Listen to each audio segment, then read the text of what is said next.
Hello friends, आज की इस वीडियो में हम बात करने वाले हैं समुद्रगुप्त की 3 प्रमुख रणनीतियां, जिनके बारे में ये बताया जाता है कि इन रणनीतियों से ही इन्होंने पूरे देश पर शासन किया था और अपनी ताकत दिखाई थी। लेकिन ये बताया जाता है कि इन्होंने 100 युद्ध लड़े थे, उसमें ये विजय बने। समुद्रगुप्त की 3 प्रमुख रणनीतियाँ ये थी। एक तो सबसे पहले थी प्रेषण, जो कि उत्तरी भारत के लिए थी। इनमें 3 चीज़ें आती थी। सबसे पहले गृह, मोक्ष और अनुग्रहण। दक्षिण भारत के लिए और पड़ोसी राज्यों के लिए सहिष्णुता।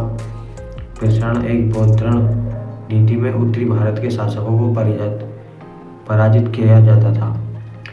अपने साम्राज्य में मिलाना और शामिल करना ये एक रणनीति थी। वहीं दक्षिण राज्यों के लिए ये बताया जाता है कि मोक्ष अनुग्रहण में नीति राजाओं को हराकर उन्हें फिर से शासन करने की अनुमति देना और उनके साथ कर वसूल शामिल था। प्रेषण जो होता था वो इस प्रकार था कि वो भारत के राज्यों पर लागू की जाती थी। इसमें समुद्रगुप्त ने इन राज्यों को सीधे युद्ध में हराकर अपने राज्य में शामिल कर लिया था। मोक्ष और ग्रहण की बात करें तो यह नीति भारत के राज्यों के लिए होती थी। इसमें शासकों को पराजित करने के बाद उन्हें ग्रहण किया जाता था, यानी कि अनुग्रहण करने के बाद कर से रूप से नजराना वसूल किया जाता था। पड़ोसी राज्यों से नीति इस प्रकार थी कि असम तटीय और बंगाल जैसे बड़े नेपाल राज्यों में ब्रह्म शासक जैसे श्रीलंका के शासक समुद्रगुप्त की नीति अपेक्षाकृत अधिक सहिष्णु थी। ये राज्य समुद्रगुप्त के लिए उपहार लाते थे और उनकी परवाह भी नहीं मानते थे।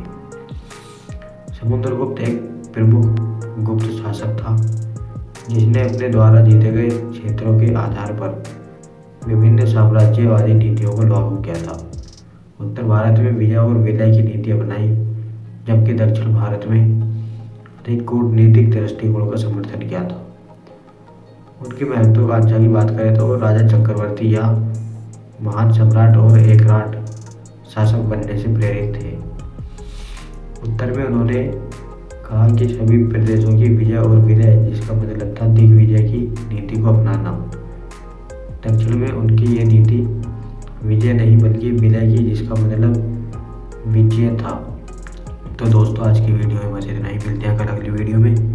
जब तक के लिए थैंक्स फॉर वॉचिंग। बने रहिए हमारे चैनल आर के शॉर्ट इन्फो पर। छोटी छोटी इन्फो पाने के लिए हमारे चैनल को सब्सक्राइब करें।